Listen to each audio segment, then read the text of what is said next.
I thought I was walking into another ordinary Sunday dinner at my parents' house in suburban Chicago.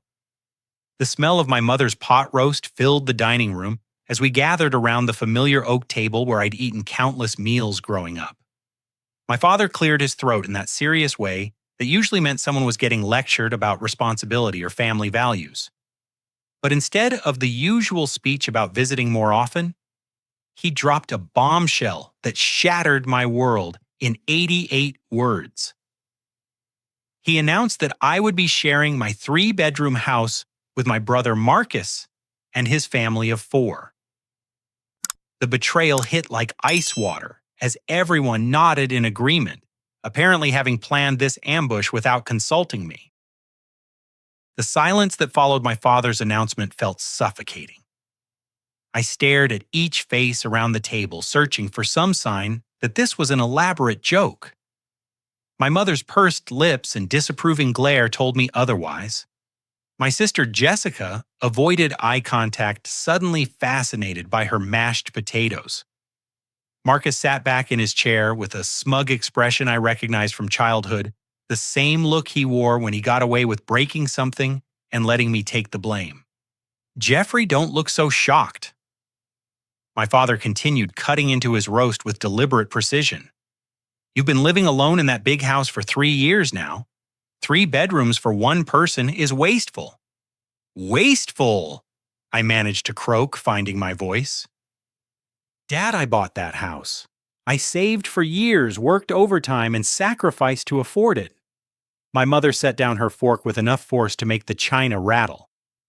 "Don't raise your voice at your father, Jeffrey. We raised you better than that. This family takes care of each other, and right now, Marcus needs our help." I turned to Marcus, who was 35 years old and should have been capable of taking care of his own family. "What happened to your job at the accounting firm?" Marcus shifted uncomfortably. "Budget cuts. They had to let people go. It happens to everyone these days." "That was 6 months ago," I pointed out. "What have you been doing since then?" "Looking for the right opportunity." Patricia chimed in, speaking for the first time since we'd sat down. My sister-in-law had always been particular about appearances, and even now facing what she claimed was a housing crisis, she wore a designer blouse and perfectly styled hair. "Marcus isn't going to take just any job. He has standards." Jessica finally looked up from her plate. "Jeffrey, we've all been talking about this for weeks. You make good money with your software engineering job, especially after that promotion last month. You can afford to help family." The word weeks hit me like a physical blow. "You've been planning this behind my back, meeting about my life without including me. We wanted to present you with a solution instead of just complaints," my father explained, as if orchestrating a family ambush was perfectly reasonable behavior. "Marcus and Patricia need a place to stay while they get back on their feet. You have extra rooms. It's simple mathematics." Simple mathematics. I stood up abruptly, my chair scraping against the hardwood floor. "This isn't a math problem, Dad. This is my home, my privacy, my life you're trying to rearrange without my consent." My mother's voice took on that guilt-laden tone she'd perfected over decades of manipulation. "I'm disappointed in you, Jeffrey. When did you become so selfish your brother has 2 children to think about?" As if summoned by her words, 8-year-old Tyler and 11-year-old Madison appeared in the doorway, their faces carefully arranged in expressions of innocent hope. Patricia had clearly coached them for this moment. "Uncle Jeffrey," Madison said in a small voice, "are we really going to live in your big house? Mommy said you have a backyard with space for a swing set." My heart clenched at the manipulation, but I recognized it for what it was. Patricia was using her children as emotional weapons, and my family was helping her do it. I looked around the table again, seeing my loved ones in a new light. These people who claimed to care about me had spent weeks plotting to upend my carefully built life. "The thing is," Jessica said, pulling out her phone, "we might have already mentioned to a few people that you agreed to help. The Hendersons from church know, and Mom told Mrs. Patterson from next door. Everyone thinks it's wonderful how you're stepping up for family." The trap closed around me with perfect precision. Not only had they planned this without me, they'd told the community that I'd already agreed. Refusing now would make me look like a heartless liar who'd gone back on my word to help children in need. Marcus leaned forward with false sincerity. Look, Jeffrey, I know this seems sudden, but we're family. We've always had each other's backs. Remember when you needed help with college tuition, Mom and Dad didn't hesitate. The comparison was so unfair it took my breath away. They'd helped me with tuition as parents supporting their child's education. This was completely different. This was emotional blackmail wrapped in family obligation. How long are we talking about? I asked, grasping for some boundary, some limit to the invasion they were planning. Until we get settled, Patricia said vaguely. Just until Marcus finds the right position and we can afford our own place again. The phrase "the right position" sent warning bells clanging in my head. Marcus had been unemployed for 6 months and showed no signs of lowering his standards or taking interim work. Patricia hadn't worked in years, claiming the children needed her at home. Neither of them seemed to understand that beggars couldn't be choosers. We'll contribute what we can, Marcus added quickly, sensing my reluctance. Help with groceries, utilities, that sort of thing. What you can, I repeated. You just told me you're unemployed. We have some savings, Patricia said defensively. We're not destitute. But if they had savings, why couldn't they rent their own apartment? Why did they need to move into my house specifically? The whole story felt incomplete, like they were hiding something important. My father's voice carried the finality of a judge's gavel. It's settled then. Jeffrey will start moving their things next weekend. Patricia has already started packing. The presumption stole my breath. They'd assumed my cooperation so completely that they'd already begun the moving process. I felt like a defendant who'd just been convicted, without trial sentenced, without even being allowed to present a defense. As dinner continued around me, I sat in stunned silence, mechanically eating my mother's pot roast, while my family chatted about logistics. They discussed which bedroom would work best for Tyler and Madison, whether my home office could be converted to additional sleeping space, and how they'd rearrange my furniture to accommodate everyone. They talked about my house, my space, my life, as if I wasn't sitting right there. As if my opinion and consent were irrelevant details to be worked around rather than fundamental requirements for any decision about my property. When I finally drove home that night, I sat in my driveway for 20 minutes, looking at my house through new eyes. I'd bought it after years of careful saving, choosing the location for its quiet neighborhood, and the layout for its perfect balance of space and privacy. I'd painted every room myself, chosen every piece of furniture, arranged everything exactly how I wanted it. Tomorrow, apparently, none of that would matter anymore. I spent the week after that disastrous family dinner in a state of disbelief, hoping against hope that someone would come to their senses. Maybe Marcus would find a job.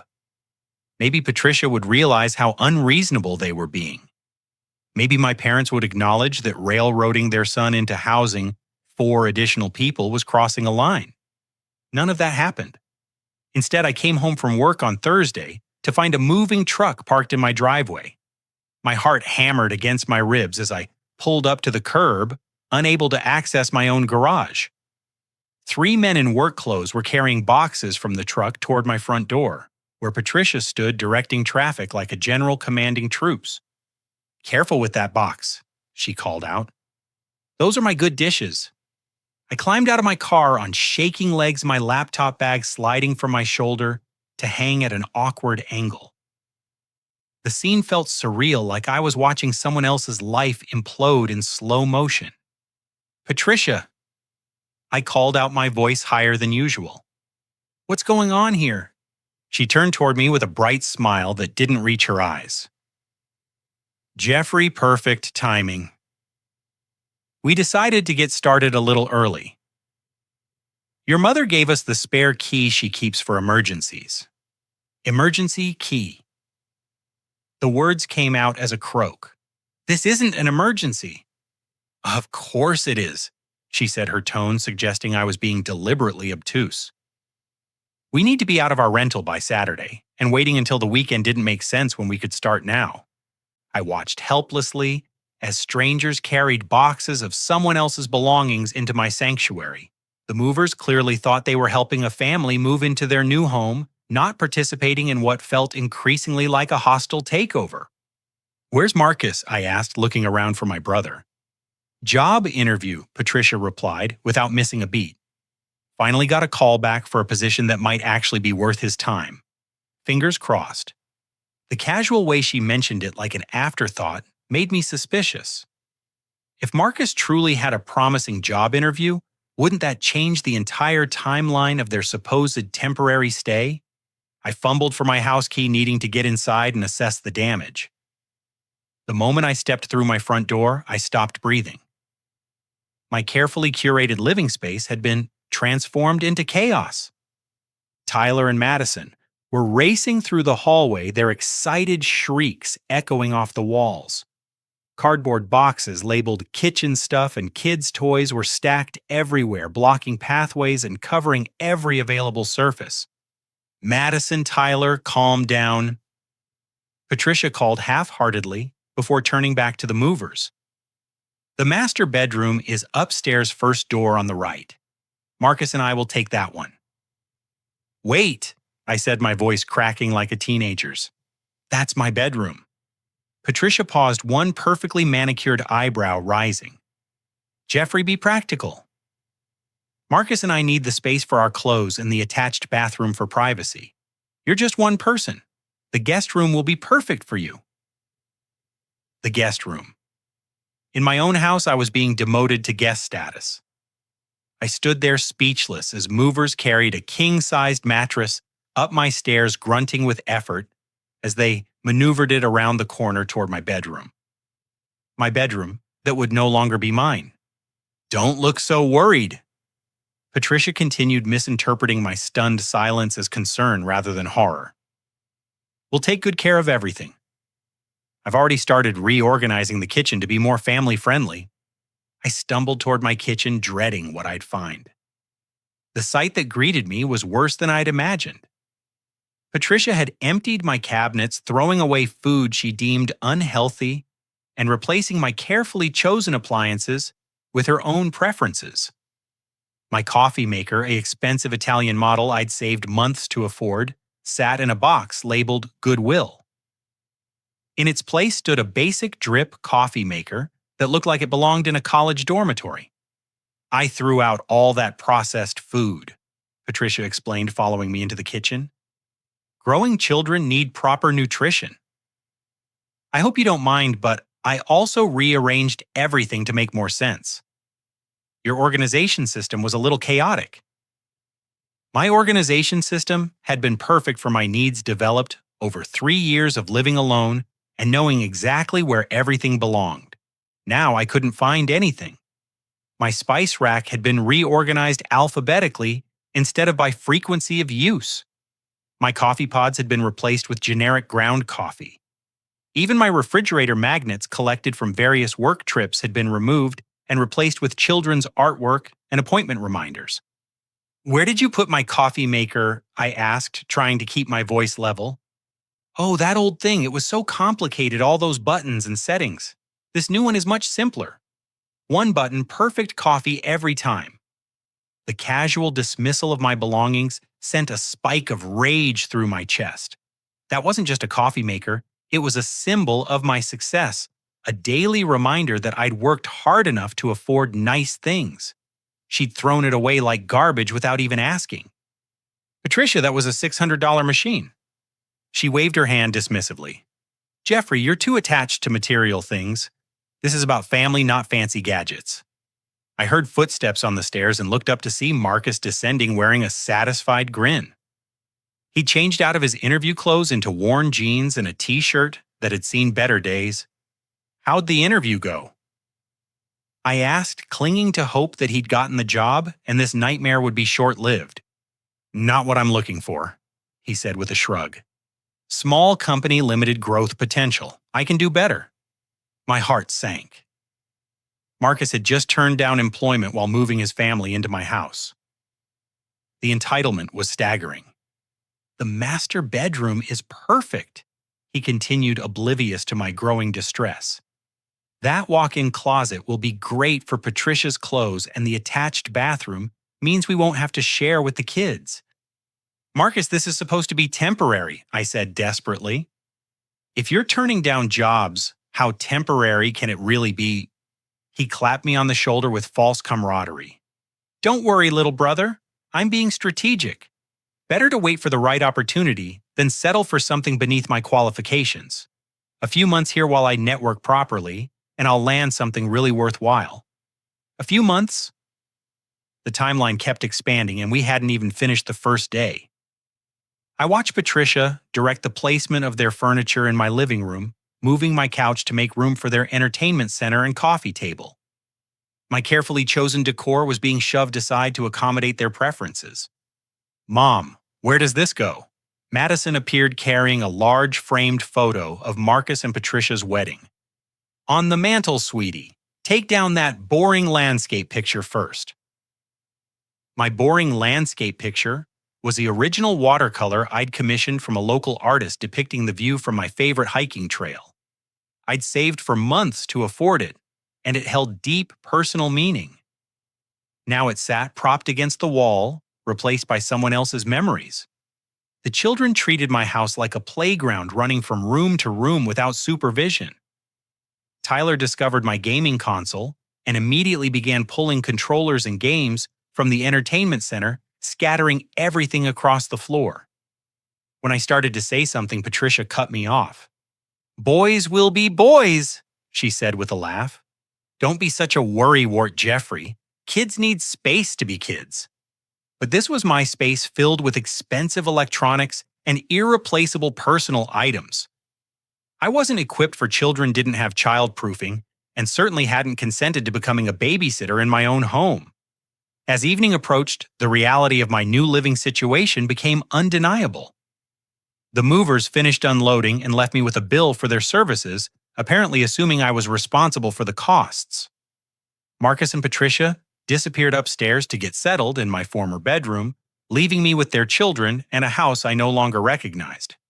I stood in my living room surrounded by boxes and foreign furniture, feeling like a stranger in my own home. Everything familiar had been moved, replaced, or discarded. Even the smell was different, a combination of unfamiliar laundry detergent and Patricia's perfume that seemed to permeate every room.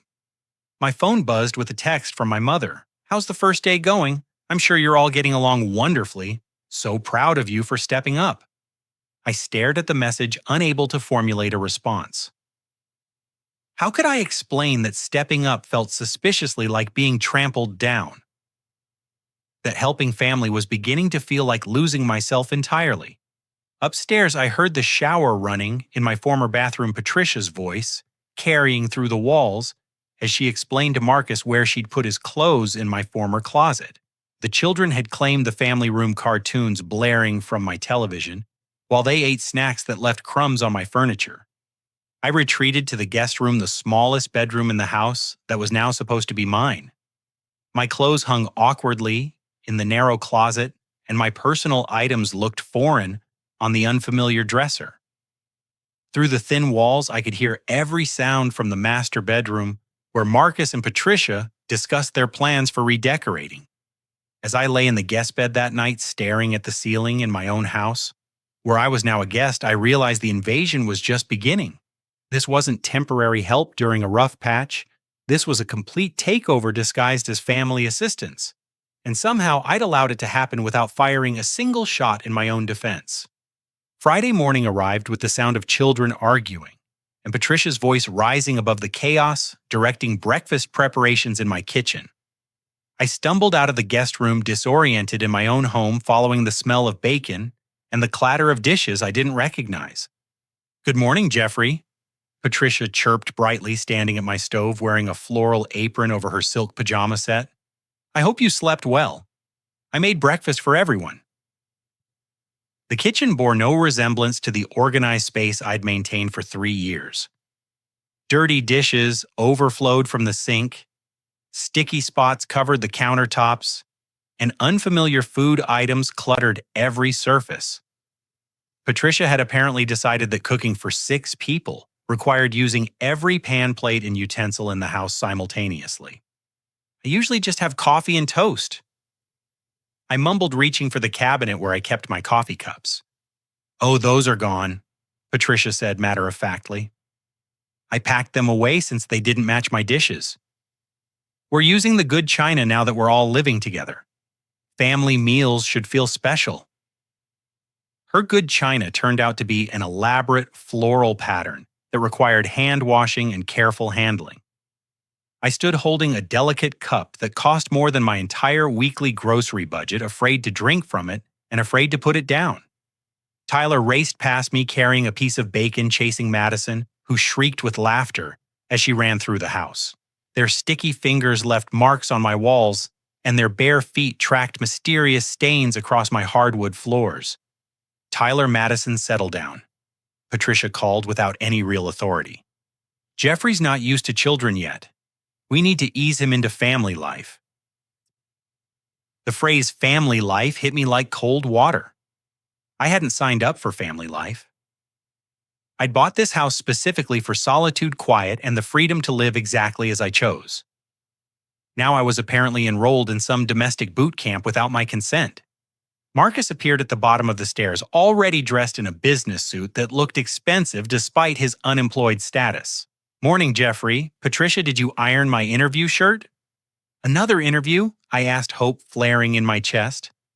Regional manager position at a consulting firm, Marcus replied, adjusting his tie in the hallway mirror. Much more appropriate for someone with my experience. That's wonderful, I said, genuinely meaning it. When do you start if you get it? Marcus laughed as if I'd made a joke. Jeffrey, these things take time. Interview process, background checks, salary negotiations. Even if they offer me the position, I wouldn't start for at least a month. Probably longer. My heart sank again. Even in the best-case scenario, I was looking at weeks more of this chaos. And that assumed Marcus actually wanted the job, which his track record suggested was far from guaranteed. After Marcus left for his interview, Patricia announced her plans for the day. I've invited some of my mom friends over this afternoon for coffee. I want to show off our new place and introduce them to you.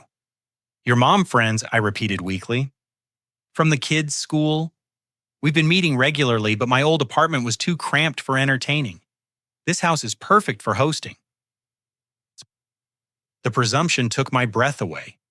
Patricia was planning to entertain strangers in my home, treating it as her personal social venue.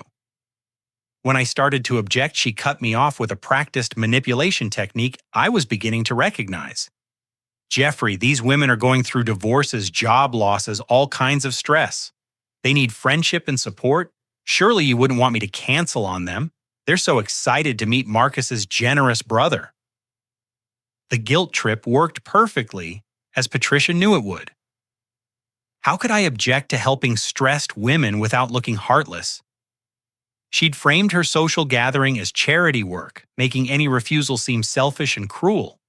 I went to work feeling like a refugee from my own life, but at least the office provided 8 hours of normalcy.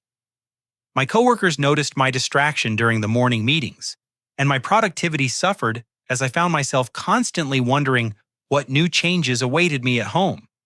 Around noon, my phone buzzed with notifications from my home security app. I'd installed cameras several months earlier after a spate of package thefts in the neighborhood, but I'd forgotten about them during the chaos of the invasion. Now I watched in real time as Patricia moved freely through my house, rearranging furniture and decorating for her party.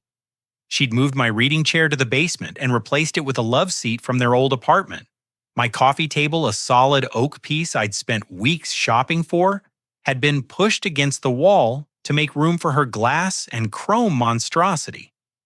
Even my book collection had been boxed up and replaced with Patricia's romance novels and parenting magazines. But the security footage revealed something more disturbing than interior decorating. Patricia was going through my personal belongings, opening drawers and cabinets with the casual familiarity of someone who considered herself the lady of the house.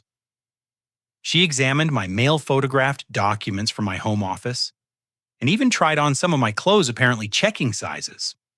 I watched in horrified fascination as she opened my bedroom dresser and pulled out my personal papers, photographing my bank statements and tax documents with her phone.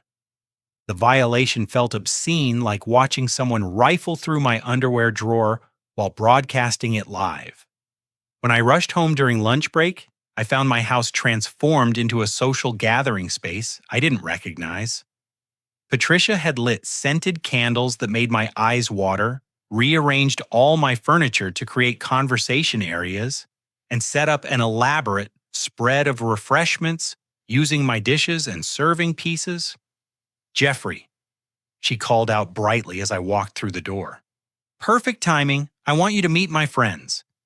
3 women sat in my living room, looking perfectly at home, while drinking coffee from my good cups and eating pastries from my china plates. They smiled warmly as Patricia introduced me, clearly having heard flattering stories about my generosity and family devotion. "Jeffrey, this house is absolutely gorgeous," gushed a blonde woman named Carol. "Patricia is so lucky to have such a wonderful brother-in-law." "The kitchen is a dream," added another woman whose name I missed in my stunned state. "I can't believe you're letting them live here rent-free. My brother wouldn't give me a glass of water if I was dying of thirst." Patricia beamed at the praise-accepting credit for my generosity, as if hosting these women in my home was her right rather than her presumption. She gave them a tour of the house, pointing out features and improvements she planned to make, speaking about my property as if it belonged to her. "We're thinking of adding a deck off the master bedroom," she told them as they clustered around my kitchen island. "Jeffrey's been so supportive of all our ideas." I stood frozen in my own doorway, listening to Patricia make plans to modify my house without consulting me. When the women finally left, they hugged Patricia goodbye and thanked me profusely for my hospitality, as if I'd participated in planning their visit instead of discovering it in progress. "That went wonderfully," Patricia said, beginning to clean up the considerable mess. Carol mentioned that her ex-husband is in construction. "If we decide to move forward with the deck project, she might be able to get us a discount." "Patricia," I said carefully, "this is still my house. Any modifications need my approval." She laughed as if I'd made another joke. "Of course, Jeffrey. We're all family here. Everything we do benefits everyone." That evening, Marcus returned from his interview in a foul mood. "Waste of time," he announced, throwing his tie over my reading chair. They wanted someone to start immediately, work weekends, travel constantly. Completely unrealistic expectations. "Did they offer you the position?" I asked. "I didn't wait around to find out." If they're going to make unreasonable demands during the interview process, imagine what working there would be like. My last hope for a quick resolution evaporated. Marcus had walked away from another job opportunity, apparently preferring unemployment to accepting work that didn't meet his inflated standards. I was beginning to understand that his job search was performative, designed to justify his presence in my house while avoiding actual employment. That night, I lay in the guest bed, listening to my house settle around its new occupants. Patricia's voice carried through the walls as she made phone calls discussing plans and projects that involved my property. Marcus's snoring rattled the windows, and the children's whispered conversations suggested they were far from sleep, despite Patricia's claims that they were tucked in for the night. My home had become unrecognizable, filled with strangers who treated my hospitality as an entitlement and my generosity as a given. The temporary arrangement felt increasingly permanent, and I was beginning to realize that Marcus and Patricia had never intended to leave. They'd found a comfortable situation with no rent, no responsibilities, and a host who was too polite to enforce boundaries. I was trapped in my own house, a prisoner of my family's expectations and my own inability to say no to people I loved. But as I lay there in the darkness, surrounded by the sounds of my unwanted house guests, I began to wonder if love was really what I was dealing with at all.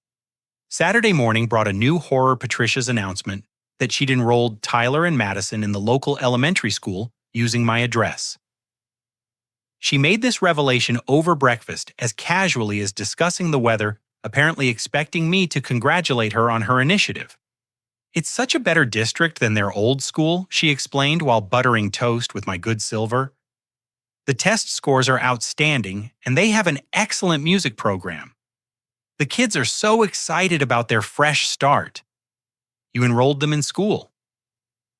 I asked, my voice pitched higher than usual. "Using my address, well, we live here now," Patricia replied with perfect logic. "They need to go somewhere, and this district has much better resources. The counselor was so understanding about their family situation. She even fast-tracked their enrollment when I explained how you generously took us in during our difficult time. The implications crashed over me like ice water. School enrollment wasn't just about education, it was about establishing residency." Patricia had just created official documentation that Marcus's family lived at my address, giving them legal standing that would be much harder to challenge. "Patricia, you should have asked me first. This creates complications with property taxes, voter registration, all kinds of legal issues." She waved her hand dismissively. "Jeffrey, you worry too much about paperwork. The important thing is that Tyler and Madison get the education they deserve. Isn't that what matters?" Before I could respond, my phone rang. The caller ID showed my mother's number, which usually meant either good news or serious trouble. Given recent events, I suspected the latter. "Jeffrey!" My mother's voice crackled through the speaker. "I just got off the phone with Mrs. Henderson from church. She said Patricia mentioned you might be getting married soon, to whom—" The world tilted sideways. "What, Mom? I'm not getting married to anyone." "Well, that's odd. Mrs. Henderson was very specific. She said Patricia mentioned you'd found someone special and might be proposing soon.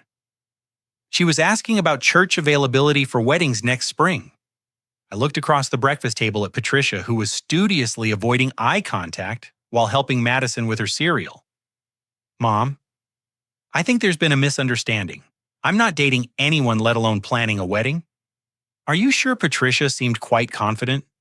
"Maybe you're being modest about your romantic life." After I hung up, I confronted Patricia directly. "Why are people at church asking about my wedding plans?" Patricia's cheeks flushed pink, but her voice remained steady. "I might have mentioned that you were seeing someone. People were asking so many questions about why such a handsome, successful man was still single. I didn't want them to think there was something wrong with you. So you invented a girlfriend and wedding plans. I just said you were private about your personal life, but seemed happy lately. If people drew their own conclusions, that's hardly my fault." The lie was so breathtaking in its audacity that I sat speechless.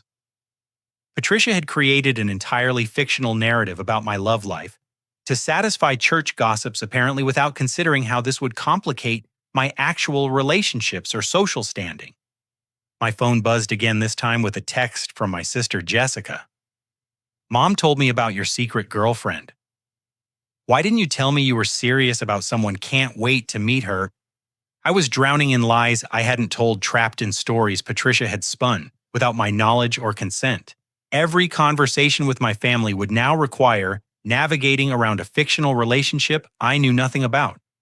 That afternoon, while Patricia took the children to explore their new school playground, I decided to investigate the growing list of inconsistencies in Marcus and Patricia's story. Their financial situation, their job history, their timeline for moving out, everything felt deliberately vague and contradictory.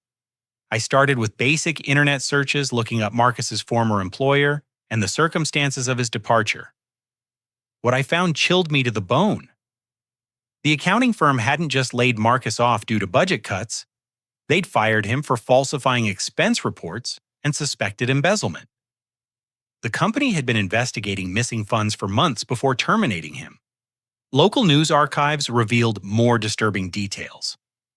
Marcus had been questioned by police as part of an ongoing fraud investigation, though no charges had been filed yet. The timeline suggested his termination was much more serious than simple downsizing. I searched for Patricia's employment history next, remembering her vague references to staying home with the children. According to the state education department's database, Patricia had been a substitute teacher until her certification was revoked for inappropriate conduct. The details were sealed due to the involvement of minors, but the revocation was permanent and statewide. My hands shook as I compiled evidence that my brother and sister-in-law weren't just temporarily down on their luck. They were potentially criminals fleeing consequences in their previous city, using my home as a safe house while they planned their next move. I called Marcus's former colleague, a man named David, who'd worked closely with him for several years. After some awkward small talk, David confirmed my worst fears. Jeffrey, I'm sorry to be the one to tell you this, but Marcus was stealing from client accounts for over a year. The audit revealed almost $50,000 in fraudulent transactions. The only reason he wasn't arrested is that he paid back most of the money when they confronted him. Most of the money, I asked weakly. There's still about $15,000 unaccounted for. The company decided not to press charges if he made restitution, but he never completed the payments. Word is they're considering turning the case over to the district attorney. I hung up feeling sick to my stomach. Marcus wasn't just unemployed, he was a thief hiding from criminal prosecution, and I'd unknowingly provided him with sanctuary, making myself an accessory to his flight from justice. My security cameras had been recording everything since they'd moved in, and I began reviewing the footage more carefully. What I found was worse than random snooping. It was systematic intelligence gathering. Patricia had photographed my financial documents, copied information from my computer, and even searched through my personal papers looking for sensitive data. But the most disturbing discovery came from audio recordings my security system had captured. Late at night when they thought I was asleep, Marcus and Patricia discussed plans that had nothing to do with finding employment or moving out. His credit is perfect. Patricia's voice whispered through my speakers. No debt, excellent payment history, substantial savings. We could open accounts in his name and he'd never know until the bills arrived. Too risky, Marcus replied. Better to establish residency first, get the kids settled in school, make it harder for him to kick us out. Once we have legal standing, we can start phase 2. Phase 2. They had a multi-step plan for exploiting my hospitality, and I was apparently too naive to recognize it. I listened in growing horror as they discussed forging my signature on documents using my address to apply for credit and eventually claiming tenants' rights that would make removing them legally complicated. He's so trusting, Patricia continued. Doesn't even check his mail carefully. I've been intercepting anything that looks official. Banking statements, tax documents, insurance paperwork. He has no idea what we have access to. The brother thing works perfectly, Marcus added. He can't bring himself to suspect family of serious wrongdoing. By the time he figures out what's happening, we'll be too established to remove easily. I sat in my car in the office parking lot, listening to recordings of my own family planning to destroy my financial life. The people I'd trusted with my home, my privacy, my generosity, were actively plotting to steal my identity and ruin my credit. But the worst was yet to come. As I scrolled through more recent recordings, I found conversations that made my blood freeze in my veins. If he gets suspicious or starts asking too many questions, Patricia's voice drifted through my car speakers. We might need to discredit him. Make him look unstable, unreliable. I've been documenting his behavior, taking photos when he looks stressed or confused. What kind of documentation? Marcus asked. Medical concerns? Memory problems? Erratic moods? The kind of things that would make people question his judgment if he started making accusations against us. They weren't just planning to steal from me. They were preparing to gaslight me into appearing mentally unstable if I tried to expose them. I was dealing with sophisticated con artists who'd targeted me specifically because of my family connection and my reluctance to suspect people I loved. I drove home that evening, knowing my life was in immediate danger not from physical violence, but from systematic character assassination designed to destroy my credibility before I could defend myself. Marcus and Patricia had turned my own kindness into a weapon, and they were preparing to use it against me with surgical precision. The invasion of my home had been just the beginning. They were planning to steal my identity, destroy my reputation, and leave me financially ruined while claiming to be the victims of my alleged mental instability. I pulled into my driveway looking at my house with new eyes. It wasn't a sanctuary anymore. It was a crime scene in progress. And I was the designated victim, too trusting and too naive to protect myself from the people who were supposed to love me most. Sunday morning arrived with an announcement that filled me with cold dread. Patricia informed me over breakfast that she'd been offering childcare services to other families in the neighborhood, turning my home into an unlicensed daycare center without my knowledge or consent. "It's just temporary income while Marcus job hunts," she explained while wiping sticky fingerprints off my kitchen counter. "Mrs. Chen from down the street needs someone to watch her twins during the day, and the Patel family is looking for after-school care. Word of mouth is already spreading about my availability." "Patricia, you can't run a business out of my house," I said, trying to keep my voice level despite the panic rising in my chest. "I'm not licensed for commercial activities, and my homeowner's insurance doesn't cover business operations." "Jeffrey, you worry too much about technicalities," she replied dismissively. "I'm just helping neighbors with their children while earning a few dollars. It's not like I'm running a factory." But I knew from my research the previous day that Patricia's teaching certification had been revoked for inappropriate conduct involving minors. The idea of her caring for other people's children in my home while hiding her professional history was terrifying. Besides, Marcus added, appearing at the bottom of the stairs in wrinkled pajamas, "the extra income helps us contribute to household expenses. I thought you'd be pleased that we're finding ways to help with costs." The twisted logic made my head spin. They were using my house to generate income without my permission, then presenting it as a favor to me. The manipulation had become so sophisticated that I wondered how long they'd been planning this con. I excused myself and retreated to my bedroom, which was no longer my bedroom, to make some urgent phone calls.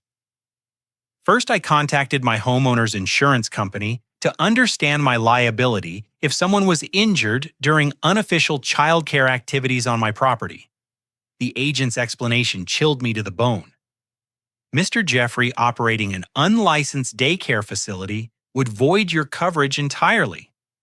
If a child were injured on your property during commercial childcare activities, you could be personally liable for medical expenses, legal fees, and damages. We're talking about potentially hundreds of thousands of dollars in exposure." I hung up and immediately called my attorney, a sharp woman named Sarah Martinez, who'd handled my house purchase. After explaining the situation, she confirmed my worst fears. "Jeffrey, you need to document everything and get them out of your house immediately. The longer they establish residency, the harder it becomes legally. If they receive mail at your address, enroll children in local schools, and operate businesses from the property, they can claim tenants' rights even without a lease." "What kind of tenants' rights?" I asked, though I dreaded the answer. "In Illinois, anyone who can prove they've been living somewhere for more than 30 days has the right to formal eviction proceedings. That means you'd have to file court papers, wait for hearings, prove they're not legitimate tenants. The process can take months, even with perfect documentation." I was running out of time. Marcus and Patricia were systematically establishing legal footholds that would make removing them increasingly difficult. Every day I waited was another day they could claim deeper entrenchment in my property. That afternoon, while Patricia met with potential childcare clients in my living room, I took a different approach. I called a private investigator recommended by my attorney, a former police detective named James Morrison, who specialized in fraud cases. "Mr. Jeffrey E. Morrison said after I'd explained the situation, "What you're describing sounds like organized family exploitation, possibly part of a larger pattern. These people are professionals. Let me do some research and get back to you. Morrison called me back within hours with information that made my blood run cold. Marcus and Patricia had fled Phoenix 18 months earlier after pulling a similar scam on Patricia's elderly uncle. They'd moved into his home under the guise of providing care, then systematically drained his bank accounts and forged his signature on loan documents.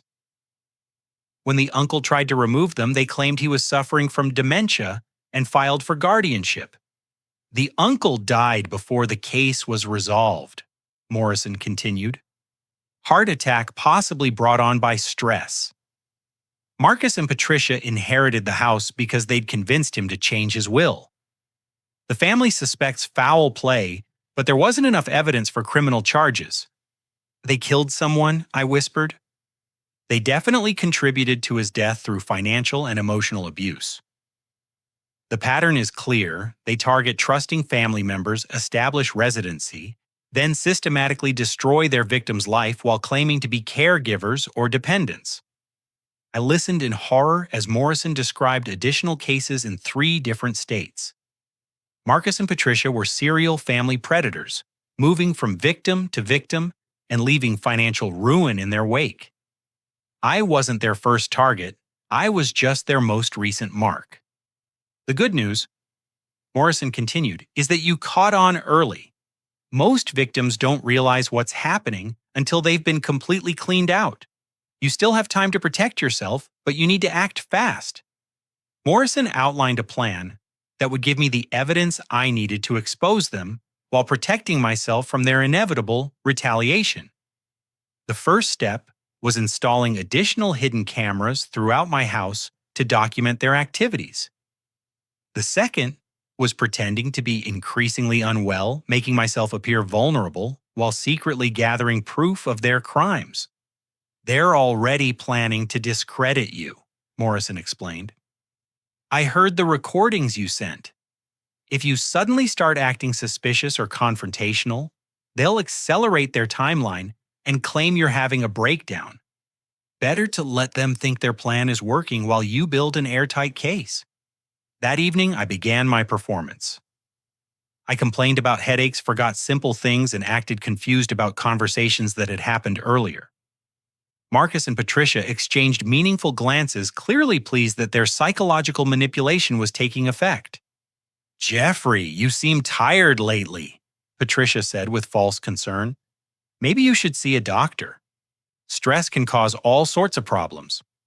"I'm fine," I mumbled, playing the part of someone in denial about declining mental health. "Just busy at work. You forgot to take your vitamins this morning." She continued, showing me a pill organizer I'd never seen before. "And you left the coffee maker on all night yesterday." Little things like that can be early warning signs. I realized with growing horror that Patricia had been documenting these alleged incidents, creating a paper trail of my supposed memory problems. The vitamins were probably placebos or something worse, designed to make me actually feel unwell. Every symptom she mentioned was either fabricated or caused by their sabotage. Over the next several days, I played my part perfectly while Morrison's team gathered additional evidence. We discovered that Marcus and Patricia were wanted for questioning in connection with several elderly exploitation cases across the country.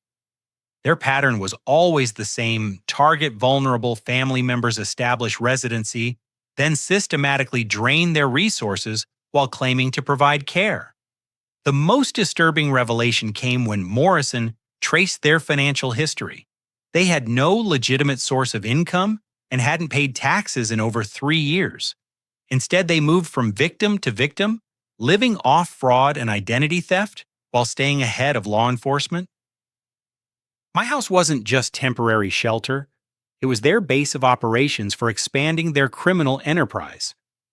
"They're probably running multiple scams simultaneously," Morrison explained during one of our secret meetings. "Credit card fraud, insurance fraud, identity theft. Your home gives them a stable address for receiving fraudulent documents and establishing credibility with new victims. I was harboring fugitives without knowing it, and my kindness had made me an accessory to crimes I couldn't even imagine." But Morrison assured me that my cooperation with the investigation would protect me from prosecution while helping to build cases against Marcus and Patricia. We're coordinating with federal investigators, he said. This isn't just local fraud anymore. They've crossed state lines multiple times, used mail systems for fraud, and targeted elderly victims. That makes it federal jurisdiction with serious prison time. As I lay in bed that night, listening to Marcus and Patricia discuss their plans through the hidden microphones, I felt a mixture of fear and determination. They thought they were winning, systematically destroying my life while I remained oblivious to their machinations. But they had no idea that every word, every action, every crime was being documented by professionals who specialized in catching predators exactly like them. Their confidence would become their downfall, and my apparent vulnerability was actually the bait in a trap they'd never see coming. The game was changing, and for the first time since this nightmare began, I wasn't the helpless victim anymore. The opportunity I'd been waiting for arrived on a Thursday morning when Patricia announced she needed to take Tyler to a doctor's appointment in their former city. She claimed it was a specialist who knew his medical history, but I suspected she was planning to handle unfinished business from their previous scam. "We'll be gone all day," she told me over breakfast, her voice carrying that false sweetness I'd learned to recognize as a warning sign. "Madison has school, and Marcus has a promising interview lined up. You'll have some peace and quiet for once." This was perfect. Morrison and his team had been waiting for an opportunity when Marcus and Patricia would be separated, making their communications less coordinated. With Patricia gone, Marcus would be more likely to make mistakes or reveal information he usually kept hidden. I called in sick to work, claiming the same mysterious headaches that had been part of my performance for the past week. Patricia seemed pleased by this development, noting with fake sympathy that I'd been getting worse lately. "Maybe you should make a doctor's appointment too," she suggested. "These episodes you've been having are concerning. Memory lapses, confusion, mood swings. It's probably nothing serious, but better safe than sorry." I agreed to consider it, knowing she was documenting every symptom for her eventual claim that I was mentally unfit to make decisions about my own property. What she didn't know was that Morrison's team had identified the source of my supposed symptoms. Patricia had been adding small amounts of over-the-counter sleep medication to my coffee each morning, just enough to make me groggy and forgetful. After Patricia left with Tyler, I put the next phase of our plan into motion. I began acting increasingly paranoid and unstable, muttering about people watching me and expressing confusion about recent events. The hidden cameras captured every moment as Marcus watched with satisfaction, clearly believing his psychological manipulation was succeeding. "Jeffrey, you're scaring me," Madison said when I started talking to myself about hidden cameras and people plotting against me. "Are you okay?" "Don't worry about your uncle," Marcus told her with practiced reassurance. "He's just stressed from work. Sometimes adults need help when they're overwhelmed." The way he comforted his daughter while simultaneously documenting my alleged breakdown was chilling. Marcus was using his own child as a witness to my supposed mental deterioration, creating testimony that would be devastating in any legal proceeding. Around noon, Marcus made the phone call Morrison had predicted. I listened from my hiding spot in the basement as he spoke to someone about accelerating their timeline. "He's getting worse faster than we expected," Marcus said quietly. "Patricia thinks we should move to phase 3 ahead of schedule. The medical documentation is building, but if he has a complete breakdown before we're ready, it could complicate things." Phase 3. Morrison had warned me about this, though we could only guess what it entailed. Based on their previous patterns, it likely involved triggering a crisis that would justify their permanent takeover of my property and finances. "No, we can't wait for the full psychological evaluation," Marcus continued. "If he starts making accusations while he still appears coherent, people might believe him. Better to establish guardianship while he's clearly incompetent." Guardianship. They were planning to have me declared mentally unfit and take legal control of my life. I felt sick thinking about their previous victim, Patricia's uncle, who died under mysterious circumstances while they fought for control of his estate. That afternoon, Marcus received a visitor that changed everything. Through my security cameras, I watched a woman in professional attire arrive at my front door. She introduced herself as Dr. Rebecca Hamilton, a psychologist Marcus had contacted about conducting an emergency mental health evaluation. Mr. Marcus called me about his brother's deteriorating condition. She explained when Marcus let her into my house without my permission. He's concerned that Jeffrey might be a danger to himself or others. I realized with growing horror that Marcus had hired a corrupt professional to rubber stamp my incompetence. This wasn't a legitimate evaluation. It was a predetermined outcome designed to justify their legal takeover of my property. "Where is Jeffrey now?" Dr. Hamilton asked, looking around my living room as if she owned it. "Sleeping," Marcus replied. "He's been having episodes where he stays awake all night talking to people who aren't there, then crashes during the day. Yesterday, he accused me of poisoning his food." The irony was breathtaking. Marcus was describing actual symptoms caused by Patricia's drugging while presenting them as evidence of mental illness. Every detail he provided was technically accurate, but completely devoid of context. "I've documented everything." Marcus continued, showing Dr. Hamilton a folder I'd never seen before. Photographs of him in confused states, recordings of his paranoid ramblings, witness statements from family members who've observed his decline. Morrison's voice crackled through my hidden earpiece. "This is it, Jeffrey. They're about to spring the trap. Are you ready?" I took a deep breath and began the most important performance of my life. Stumbling up from the basement, I appeared in the living room looking disheveled and confused, playing the part of someone in the grip of a mental health crisis. "Marcus," I said in a shaky voice, "who is this woman? Why are there strangers in my house?" "Jeffrey, this is Dr. Hamilton," Marcus said with false patience. "Remember, I told you she was coming to talk with you about how you've been feeling?" "I don't remember," I mumbled, looking around the room with apparent confusion. "Things have been strange lately. People moving my stuff, changing things when I'm not looking." Dr. Hamilton made notes while observing my behavior, clearly seeing what she'd been paid to see. "Jeffrey, can you tell me what day it is?" I gave her the wrong day, then corrected myself uncertainly. "Tuesday, no wait. Wednesday?" "I'm sorry, the days all blur together." "Have you been sleeping well?" she continued. "There are voices," I said quietly. "Conversations when I'm trying to sleep. People talking about me making plans. But when I get up to check, there's nobody there." This was actually true. I'd been hearing Marcus and Patricia's plotting through the surveillance equipment. But in this context, it sounded like auditory hallucinations symptomatic of severe mental illness. "Jeffrey," Dr. Hamilton said gently, "your brother is concerned about you. He thinks you might need some help, perhaps a stay in a facility where professionals can evaluate your condition properly." The trap was closing exactly as Morrison had predicted. They planned to have me committed to a psychiatric facility where I'd be drugged into compliance while they gained control of my assets. By the time I was released, if I ever was, they'd have stripped my accounts and claimed ownership of my property. "I don't want to go anywhere," I said, allowing real fear to creep into my voice. "This is my house. I just want people to stop moving my things."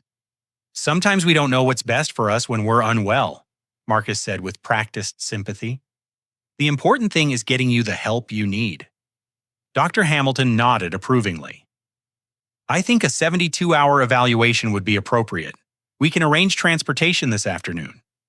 "No," I shouted, suddenly becoming agitated. "You can't make me leave my own house. Marcus, tell her this is my house." "Jeffrey, please calm down," Marcus said, moving toward me as if to restrain someone having a psychotic episode. "You're not thinking clearly right now." This was the moment Morrison had prepared me for. As Marcus reached for me, I backed away and shouted the predetermined phrase, "Get your hands off me! Help someone help me!" Within seconds, my front door exploded open as federal agents poured into the house. Dr. Hamilton screamed and dove behind my couch, while Marcus stood frozen, his hands still extended toward me, as armed professionals surrounded him. Marcus Thompson, you're under arrest for conspiracy to commit fraud, elder abuse, identity theft, and attempted kidnapping, the lead agent announced while handcuffing my brother. Dr. Rebecca Hamilton, you're under arrest for conspiracy and professional misconduct. The transformation was immediate and complete. My apparent mental breakdown evaporated as I straightened up, pulled the hidden microphone from my shirt, and looked directly at Marcus with clear, focused eyes. "Hello, Marcus," I said calmly. "I believe you were just discussing guardianship arrangements." The look of shock and betrayal on his face was deeply satisfying. "Jeffrey, but how did you—" "I've been recording everything for weeks," I told him, as agents led him toward the door. "Every conversation, every plan, every crime. You thought I was losing my mind, but I was actually gathering evidence to put you in prison where you belong." Morrison appeared from the kitchen carrying boxes of documents and computer equipment. "We've got everything, Jeffrey. Financial records, forged documents, evidence of the drugging, recorded confessions to multiple felonies across several states." As they led Marcus away, he looked back at me with pure hatred. "You have no idea what you've done, Jeffrey. Patricia will destroy you for this. Our children will grow up knowing their uncle betrayed their family." "Your children will grow up knowing their parents are criminals," I replied without emotion. "Maybe that will save them from becoming criminals themselves." The house fell silent after the arrests, broken only by the sound of federal agents cataloging evidence. Morrison found Patricia's stash of forged documents hidden in my attic, along with stolen mail and photocopied financial records from multiple victims. "She'll be arrested when she returns with Tyler," Morrison assured me. "We have units watching their former apartment and all the places she might run. There's nowhere to hide from federal charges." I stood in my living room, finally quiet after weeks of chaos, and felt something I hadn't experienced in months: peace. The nightmare was over, but the reckoning was just beginning. Patricia's arrest 3 hours later provided the final piece of evidence that sealed the case against both of them. She walked into my house expecting to find Marcus celebrating the success of their psychological manipulation, only to discover federal agents waiting with handcuffs and a warrant listing dozens of charges spanning multiple states. "Where's Marcus?" she demanded, looking around my living room as if he might be hiding behind the furniture. "Where's my husband?" "Mrs. Thompson, you're under arrest," Agent Chen announced, reading her rights, while Patricia's face cycled through confusion, anger, and finally desperate calculation as she realized their con had been exposed. "Jeffrey, tell them there's been a mistake," she pleaded, switching to the manipulative tone I'd learned to recognize. "We're family." Whatever Marcus told them, he was just confused. He's been under so much stress lately. I looked at the woman who'd spent weeks poisoning my food, documenting fake symptoms of mental illness, and planning to steal my identity, and felt nothing but cold satisfaction. "Patricia, I've heard the recordings of you and Marcus planning my murder. There's no coming back from that." Her face went white as the implications hit her. They'd been so confident in their surveillance countermeasures, so certain I was too trusting to suspect family members of serious crimes. The reality that I'd been actively investigating them for weeks clearly hadn't occurred to either of them. Tyler, who'd been waiting in Patricia's car during the arrest, was immediately taken into protective custody by Child Services. The boy looked confused and frightened as social workers explained that he'd be staying with different family members while his parents faced federal charges. "Uncle Jeffrey," Tyler said as they led him toward the social worker's vehicle. "Mommy said you were sick. Are you better now?" The innocence in his voice broke my heart. Tyler and Madison had been weaponized by their parents, used as emotional manipulation tools, and trained to lie about adult behavior they couldn't possibly understand. They were victims too, just as damaged by Marcus and Patricia's criminal lifestyle as the people they'd scammed. "I'm fine, Tyler," I told him gently. "The sickness was pretend, like playing a game. The important thing now is that you and Madison are safe." Within 72 hours, federal investigators had unraveled the full scope of Marcus and Patricia's criminal enterprise. The evidence found in my house led to charges in 7 different states, connecting them to more than 20 victims over the past 5 years. Morrison briefed me on the investigation's findings in my living room, which felt surreal after weeks of treating it as enemy territory. "They've been running this scam systematically," he explained, spreading case files across my coffee table. "Always targeting family members who were financially successful but emotionally vulnerable. Always using children as manipulation tools. The pattern was consistent and chilling. They'd identify successful relatives, research their financial situations, then manufacture crises that required temporary housing. Once established in their target's home, they'd begin the psychological manipulation, while systematically gathering financial information and building legal cases for taking control. Patricia's uncle in Phoenix wasn't their first victim," Morrison continued. "They killed a grandmother in Nevada using the same method. Slow poisoning designed to mimic natural cognitive decline while they gained power of attorney and drained her accounts. 3 victims had died under suspicious circumstances, while Marcus and Patricia gained access to their estates. The FBI was reopening those cases as potential homicides armed with evidence of their methods and motives. The fake doctor who came to evaluate you was part of a larger network," Morrison added. "Dr. Hamilton has been providing fraudulent mental health evaluations for financial predators across the country. Her arrest opened up dozens of additional cases. My parents' reaction to the arrest was devastating to witness. My father suffered a mild heart attack when federal agents explained that his son wasn't just a thief, but a suspected serial killer who targeted elderly family members across multiple states. The guilt and shame of having enabled Marcus's access to my home nearly destroyed him. How could we not know?" my mother kept repeating during her hospitalization for what doctors called stress-induced cardiac episodes. "How could we help someone plan to murder our own son?" The community reaction was equally intense. Church members who'd praised my generosity in housing my brother's family now looked at me with a mixture of sympathy and horror. The story dominated local news for weeks, with reporters describing it as one of the most sophisticated family exploitation cases in state history. Jessica handled the revelation worst of all family members. She'd been Marcus's most vocal supporter, actively pressuring me to house his family and criticizing my reluctance as selfishness. Learning that her advocacy had nearly enabled my murder broke something fundamental in her worldview. "I kept telling you to trust family," she sobbed during one of our difficult conversations. "I made you feel guilty for having boundaries.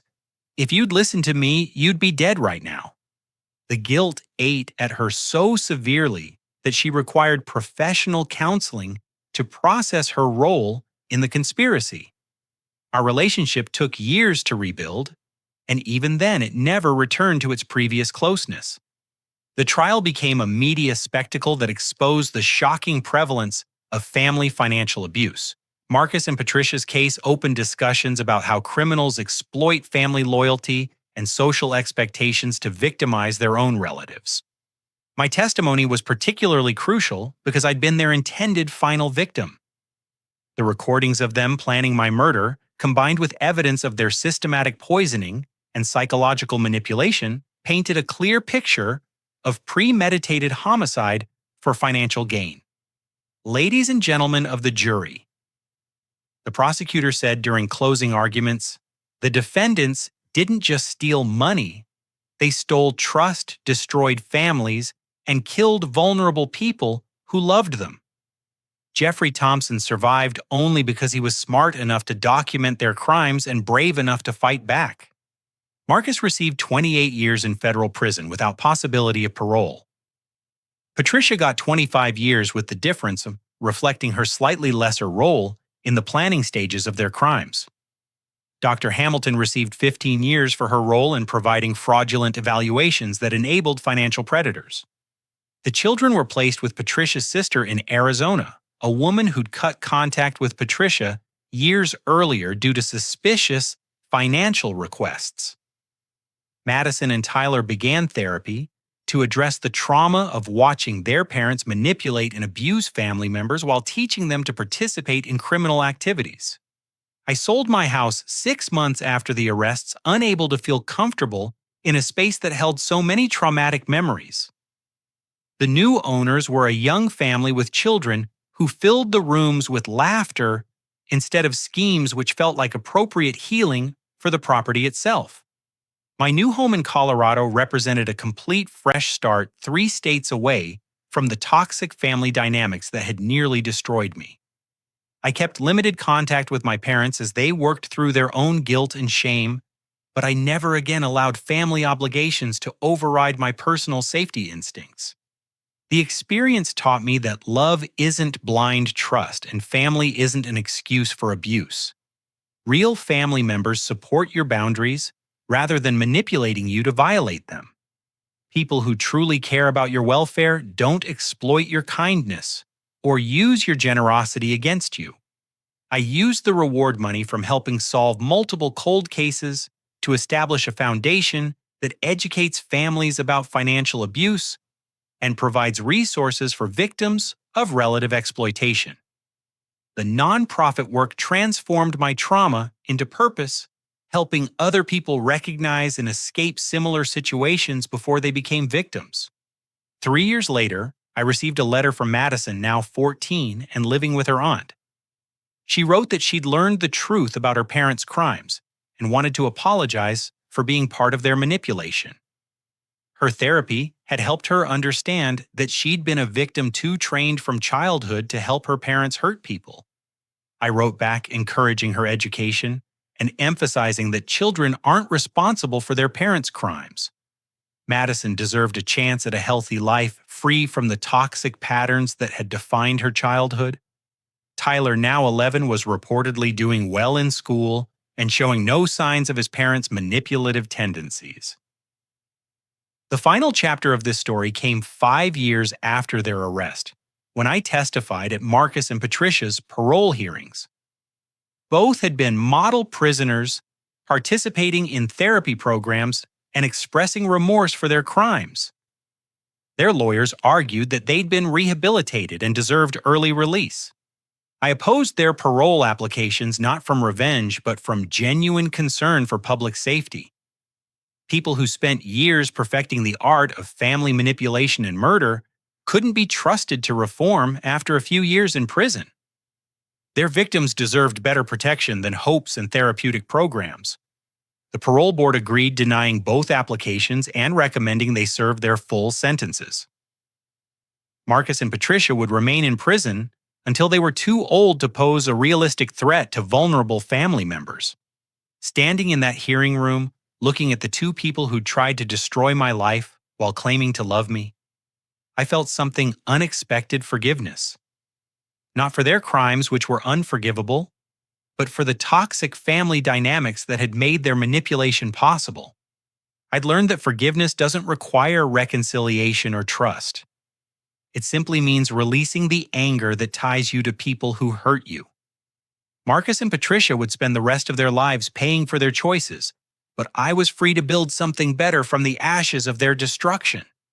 Today I live in a beautiful home surrounded by mountains, working remotely for a tech company that values my expertise without demanding my soul. I have genuine friends who respect boundaries and support healthy choices. My romantic relationships are built on mutual respect rather than family obligation. Most importantly, I've learned that protecting yourself from toxic people isn't selfish or cruel. It's necessary survival, and sometimes the most loving thing you can do for everyone involved is refusing to enable destructive behavior, even when that means standing alone against people who share your DNA. Family isn't defined by blood relations or guilt-imposed obligations. Real family consists of people who genuinely care about your well-being and would never deliberately harm you for their own benefit. Everyone deserves that kind of family, and everyone has the right to create it by choosing people who actually love them instead of people who merely claim to. The scars from that experience will always remain, but they've become reminders of my strength rather than symbols of victimhood.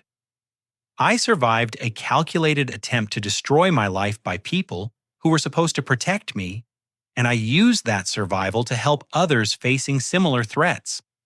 That's not just justice, that's transformation.